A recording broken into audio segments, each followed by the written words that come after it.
Hello brides and grooms, in this video you're going to learn 5 tips to make your wedding dance dip awesome. There are actually so many ways of doing dips out there, but we are going to teach you the easiest and the safest way to do the dip. These are the same tips that we've been using for the past 15 years with our students at the studio. Not only are they able to dance the dip with ease and confidence, but they also look great too. For those of you who are new to this channel, she's Clara. And he's Joel. And in this channel, we give you the tips and tricks to make your wedding dance awesome and stress-free. So if you'd like more tips and tricks, subscribe and hit that notification bell. Tip number 1 for you guys is togetherness.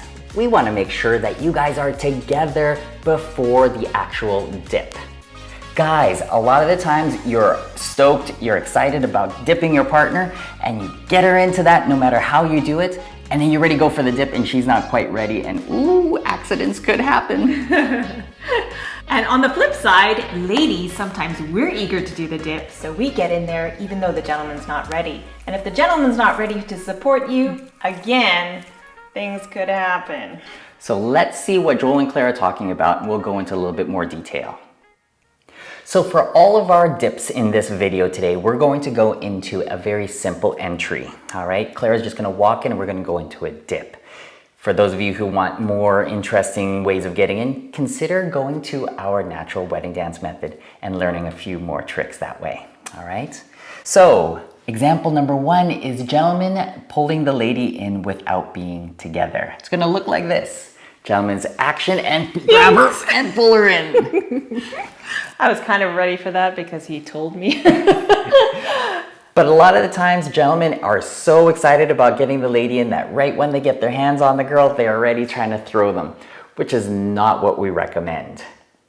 Make sure the lady is stable before you go off. Exactly. Likewise, ladies, make sure the man's ready for you when you're doing the dip. You don't want to just go off and do it yourself, which we have seen some couples do. Definitely. Let's see what that looks like. Good luck, Joel. Clara's gonna go. Oh, jeez. Now, that's just like she's ballistic going in there, and she's gonna take me over. But of course, I know what's gonna happen, so I'm a little bit prepared. But for you guys, we want to make sure that we are together. Let's figure out what exactly that means.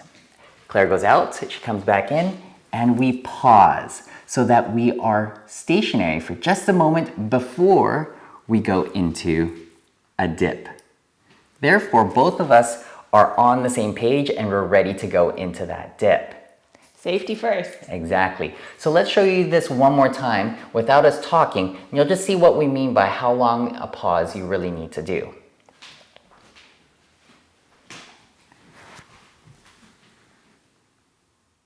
Tip number 2 is body position. We need to make sure that we know exactly what our body position is in relation to each other so that we can do the dip securely and safely. Exactly. What we don't want to do is rely just on our arms. No matter how big your biceps are, guys, the dip will always be much better if we have body positions in the right position versus holding our partner only with our arms. So let's see what that looks like over here. So to keep our dips nice and secure, we want to make sure that our body positions are just perfect. But before we do that, let's see where the imperfect body positions look like. Here's one example where the lady has gone too far past the gentleman already, even before we do the dip. And then if we go into the dip, boy oh boy, I'm really starting to feel Clara's weight pulling me over in that direction. Because I am just way too far back. Exactly. Another example that we have, that we see a lot of people do, is taking their dip and then being too far away in this dimension. If you notice, there's a big gap between my body and Clara's body. Then when we try to do the dip, it's very easy for now Clara's body weight to pull me off of my base of support. Again, I'm just too far away from Joel. Exactly. So what we're looking to do is make sure that we have a body position that is not only together, but also a T-shaped. So if Claire and I put our bodies into a T position, it will look like this. My belly button is looking straight at you guys. And my belly button is going this way, so we are at a right angle to each other. Exactly. From here, And if we just turn ourselves a little bit, you can see also that our bodies are together. Yeah, we don't have that wide gap that we had in the second example. We are right up against each other, touching. Exactly. So if we go back to our original alignment, then from here, we can go confidently with our bodies together, and then we're secure in our dip. So if we do this now smoothly, again from our preparation, we go in, there's that pause, we've got that body position, and then in we go for the dip. Our tip number 3 for you guys is hand and arm positions. More specifically, we want to talk to you about where to put those hands and arms so that you guys are not only looking good, but you are secure and confident going into that dip. Often we see couples fumbling with their fingers and hands and not knowing where to put them, and we don't want to look awkward in the middle of their dip. So let's show you what we're talking about here. So before we show you the recommended method of where to place our hands in the dip, we're going to show you 2 ways that we've seen out there that are probably not the best for beginners. Exactly. So the first one is going to be where we are going to maintain our dance position, meaning the gentleman's left hand and the lady's right hand are still together. As we go into that dip, whoop, we can see that now that my hands and my arms are really still holding on and picking up Clara. And especially with this hand up here, we don't really recommend that hand position. Yeah, there isn't as much stability there. Exactly.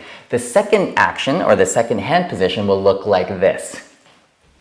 Clara goes out, we create now a dip, and then we go in, and then Clara's holding on as if she's like dangling from a cliff from my neck. It's a lot of stress on the neck and also not recommended. Yeah, and plus it just doesn't look good for the pictures.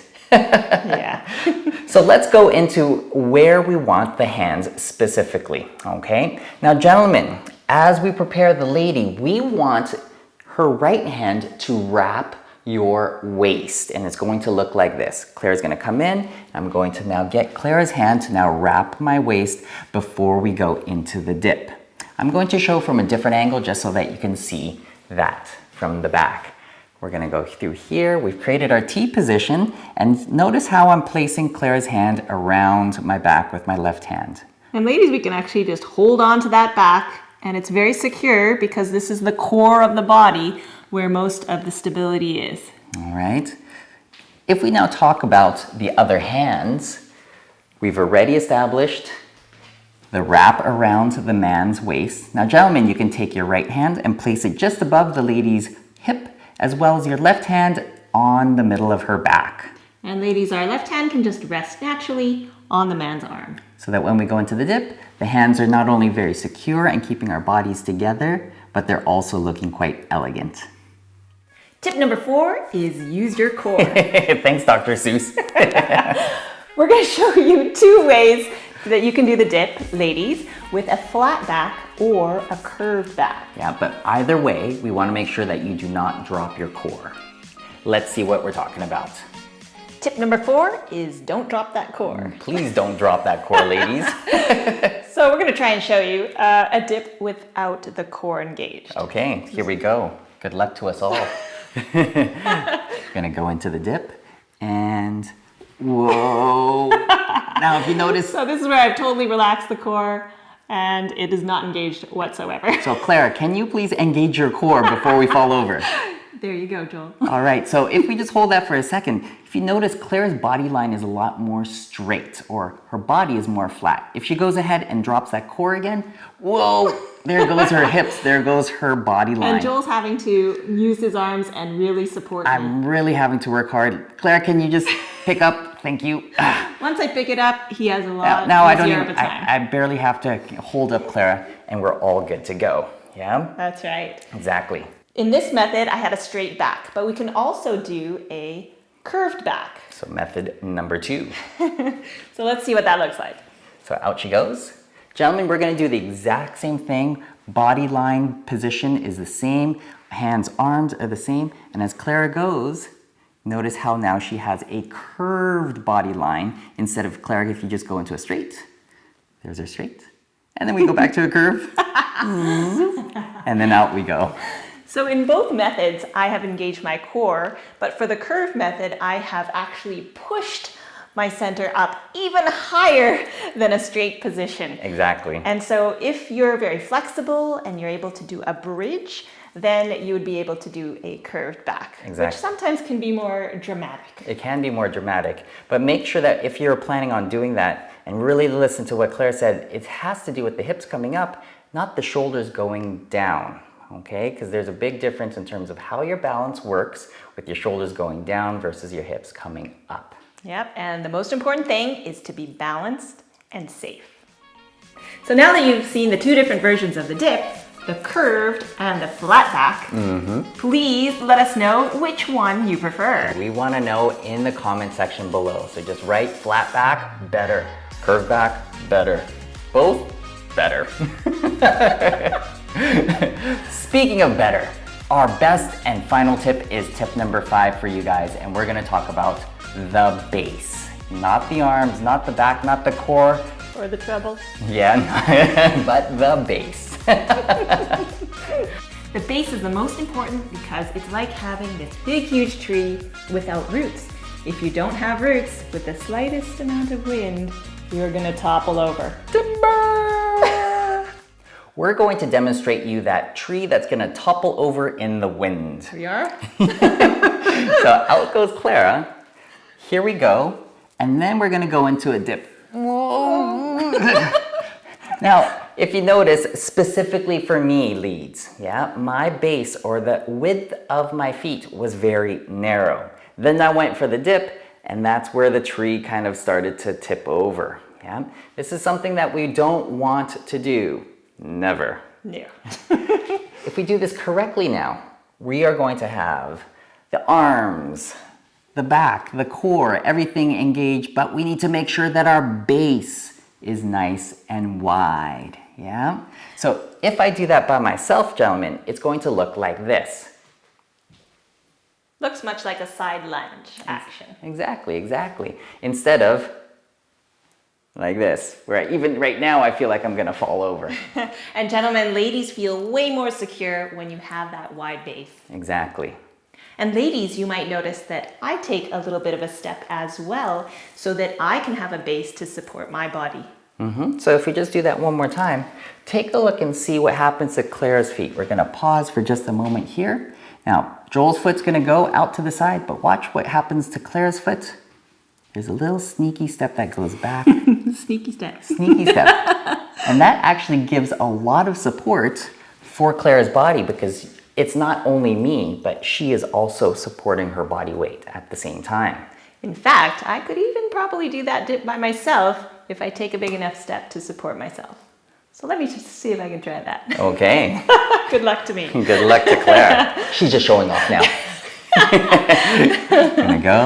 We're gonna go into this, and watch this.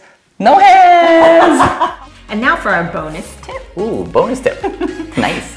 Make sure that when you're in the dip, that you hold it for at least 4 counts. That's right, because we know that Uncle Bob with the camera might be enjoying your dance so much that he's, oh, the dip, the end, and he needs to get his camera and take a picture for you guys before you get up, because we don't want a half-dip picture and ruin Uncle Bob's marvelous picture Or taking. the actual wedding photographer, Joel. Oh, yeah, that too.